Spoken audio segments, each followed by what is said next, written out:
Hi everyone, I hope you're all doing alright. So yeah, as the title suggests, The Hate You Give by Angie Thomas is my favorite book, and I don't put that lightly. Out of all the books I have ever read, this is the one that stands on the top of the pile, like all of them.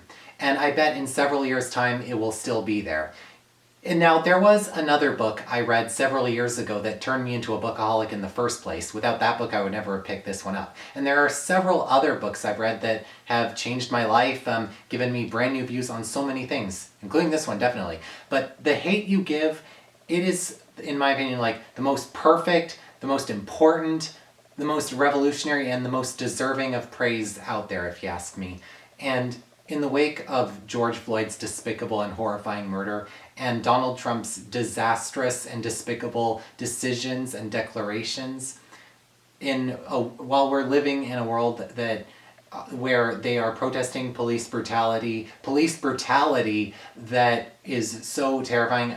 Just like the environment matters, I'm unsure if I ever want to raise a child or bring one into this world because of everything that's going on. I wanted to really discuss why The Hate You Give is so perfect, how has really important issues that we need to talk about right now, and also I just hope that this contributes something. I don't know if it will, but at least I can try. So for those who have lived under a rock and haven't looked at this book, it is about a black teenage girl named Star, with 2 R's, Carter.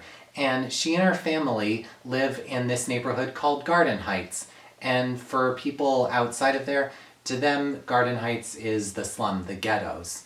But Star has managed a life, and she and her family are pretty happy. She has 2 brothers and a loving father and mother, an uncle. She really knows her community well. But she still goes to an all-white school called Williamson, way out of the town. And one day, her longtime childhood friend Khalil Harris is driving her home from a party, and they are stopped by a cop, and during the stop he's shot. The cop, which goes by the badge 115, he shoots him. He mistakes a hairbrush Khalil had in his hand for a gun, but that's not the main reason for his shooting.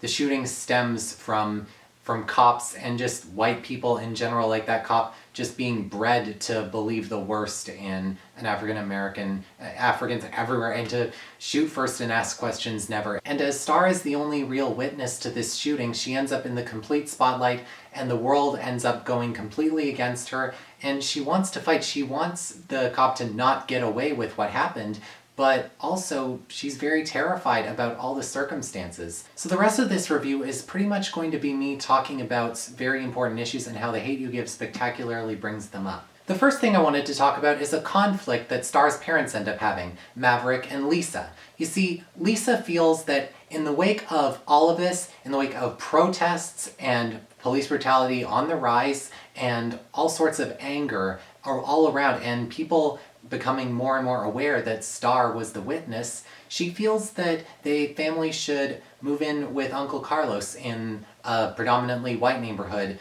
be safer while everything happens, to protect her family, you know? And Maverick vehemently disagrees. He said this is the time to be with their community, to fight alongside them, to not abandon them, to support the cause of bringing this cop to justice. And you know what? They're both right. They're both completely right. And honestly, whose side would you take, really? You know? And now let's talk about Khalil for a second. The press picks up wind that he used to be a drug dealer, and the press end up using this as an excuse to not sympathize with him, to suggest that Khalil was basically asking to be killed this way, and that this killing does not deserve the protests that are happening.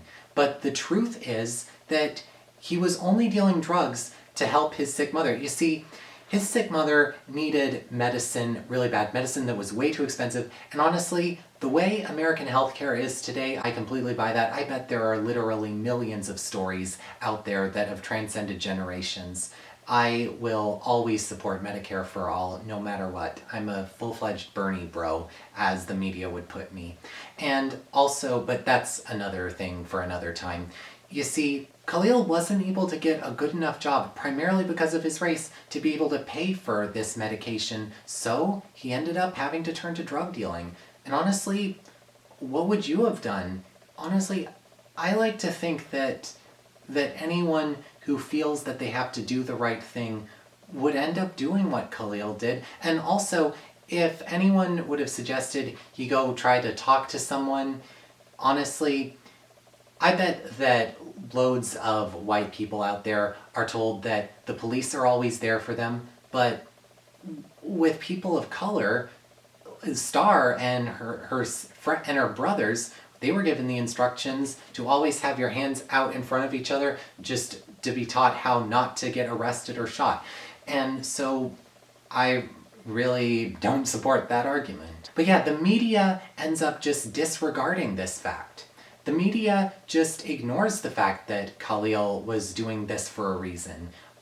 Even when Star brings it up, just the argument that he shouldn't be sympathized with is burdened over and over and over. It seems like the real story, the most important parts, will never be revealed. And you know what?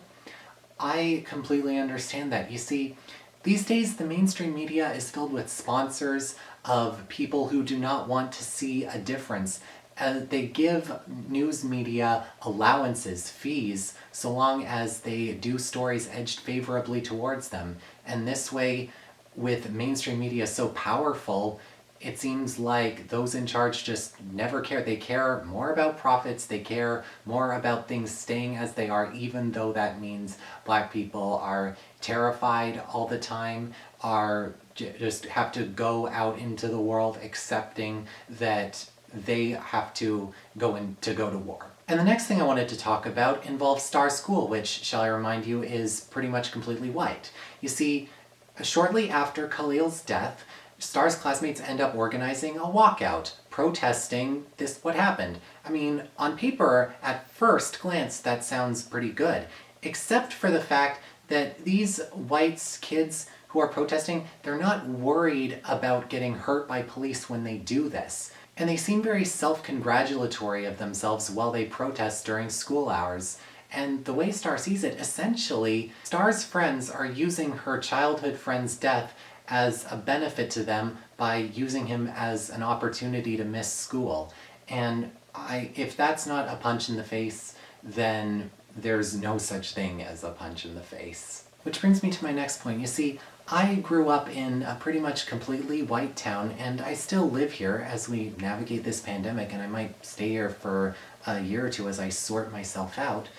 But I grew up as a kid protected from all sorts of social issues. It wasn't until I got to 9th grade and I heard about the suicide of Amanda Todd that I realized just how screwed up the world really is. Back then, my biggest concerns were being bullied at recess way back in 6th grade and being upset with how many days I had to be in school. I didn't realize how spoiled, how protected I really was. And there are often days that go by where I feel I do not deserve all of this protection.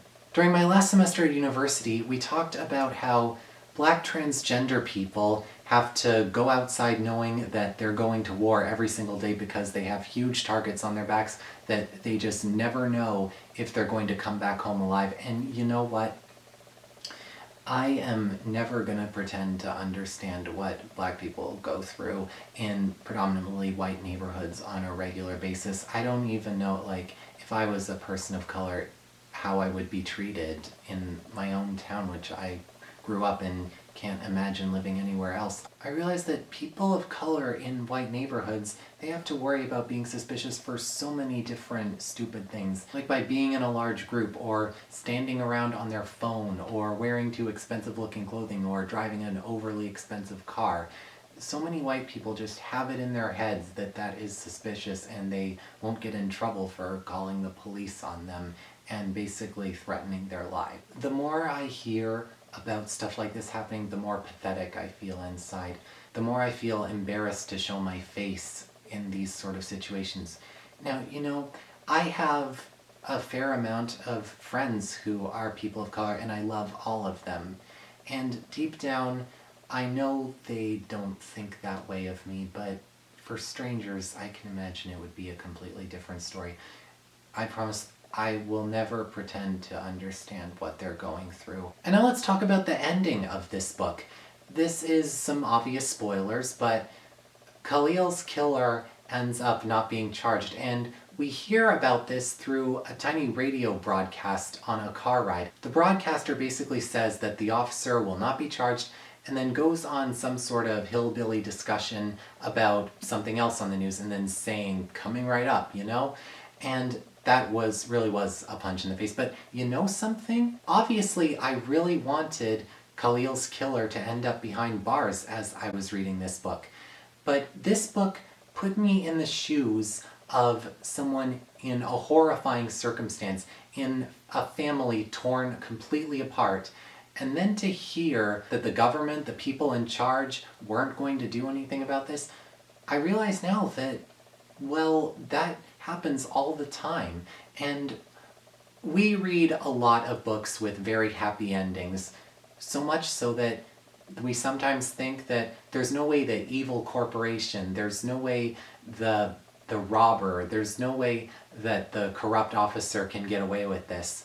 But in real life, the fact is, sometimes these horrible things really do happen. Sometimes the bad guy does get away with it, despite all odds being against them and for you. I remember I read this when I was very busy with other things, and I devoured it in less than 3 days. I couldn't put it down. So The Hate You Give is not just an important book, but a very entertaining one. But I know that The Hate You Give being masterful isn't going to bring George Floyd back to life. It's not going to bring any of the victims of police brutality back to life. And it's not going to stop the US from deploying so many military people against those who just want justice. And so obviously The Hate You Give gets 4 stars out of 4 for me.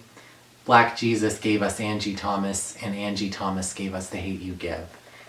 But there's still so much more to do. And that's another thing the ending talks about, how there's always just so much more to do. If Khalil's killer had been brought to justice, then there would still be another case out there. An ending as brutal as this one really reminds us of that. What I hate so much about this circumstance is how peaceful protesters are being brutalized at the level that they are. I realize that this is the sort of world we live in, but you all remember Colin Kaepernick and how he did like one of the most peaceful protests I can imagine. Also a very beautiful one. I'm fully in favor of him kneeling, and I'm fully in favor of everyone kneeling during a national anthem when the anthem stands for a system that is literally deadly. But when peaceful protesters are denied, then I can't help but realize that violent protests are inevitable, you know? So thanks a lot for watching my video, and the only way I can end it is I really, really, really, really hope that Trump is defeated in November and that Democrats take back the Senate. And I also hope that the other 3 cops are brought to justice just like Derek Chauvin was. That's what would be right for the world right now.